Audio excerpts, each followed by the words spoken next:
But I testified to the systematic sexual abuse of women in the military, specifically women in countries that we occupied.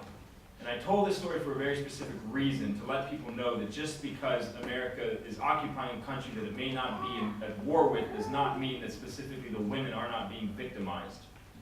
The first time I was taken to a brothel, I was with my unit, and I was taught that what we were doing was building camaraderie between ourselves because, well, we eat together, we sleep together, we work together, and we can even fuck together. And we can treat women like objects together, and that is what we were trained to do. We were trained that women were objects and that they were there to service men like us who were willing to kill and willing to do violence to protect the greater good, and this was just one of these small ways in which we could feel compensated. I did not actually have sex with any prostitutes in Japan. Fortunately, my body could literally not physically respond to the idea of paying a woman for sex. However, my comrade certainly did. While I was laying on my stomach in one specific instance, having my back rubbed, because as I said, my body would physically not respond in a state to be aroused by such an act. I distinctly remember hearing a shrill and piercing scream from behind the sheet next to me that was hanging from the roof, in essence partitioning off the places where people have sex with these women. I heard a piercing scream come out of this woman's throat, and a few seconds later I heard one of my comrades say, she doesn't like it up the ass. I went to the Philippines for a couple of weeks. I did sleep with a prostitute in the Philippines. I did have sex with a prostitute in the Philippines, and it's an act that I will forever be disgusted by, and it's an act that actually ruined every relationship I had from that point forward. And I'll tell you the story because it's very key to understanding how these things come about in very good men and women's lives. I had worked in the Joint Information Bureau for 2 weeks when the officers that I was working with decided they wanted to take the young men out to celebrate a job well done. They took us to a local disco, and actually, at the time, there were rebel forces in the area that we were occupying, and it was known that if they were given a chance to attack American targets, they would. So we were actually mandated not to leave base under any circumstances unless under armed guard by Filipino soldiers. So immediately after work, we met 4 armed guards who took us in a military vehicle to a local disco where I was invited to dance. And while I was dancing, a Filipino girl came up to me and started dancing with me, and I thought nothing of it. And one of these officers came over and he patted me on the shoulder and he said, "What do you think, Chiroux? Do you like her? Do you think she's cute?" And I said, "Yeah, I think she's very cute." And I kept dancing, not thinking anything more of it. About 3 or 4 minutes later, this guy looked over at the bartender, and he whistled. She looked over, and he gave the international sign for money. He pointed at the girls. I, myself, and other Americans were dancing with me. He pointed at the car, and it was at that moment that I realized that I had just been purchased a human being. We left the disco. We went to a hotel, a series of bungalows, and all of the men disappeared off into their bungalows with their prospective women and had their way with them. I initially did not. I could tell that the woman that I was with was very scared. I could tell that, well, she couldn't speak English, in fact, which made me made me believe that she was a victim of human trafficking because most Filipino people can speak English and she could not. I could tell that she was scared that I would violently push myself on her in some way. I did not.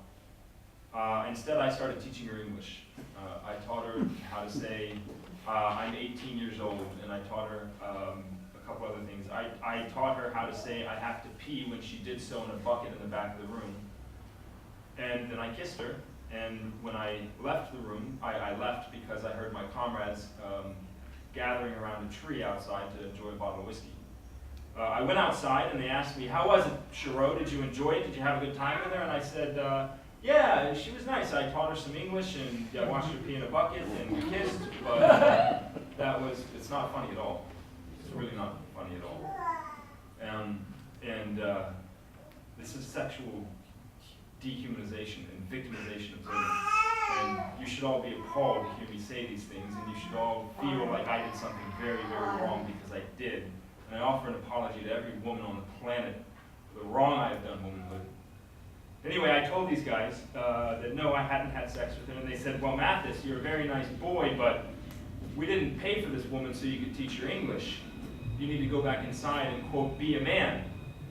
And in one moment I felt not only my own manhood put into question, I felt my main mission for being in the Philippines, which was to foster positive relations with my Filipino counterparts, questioned.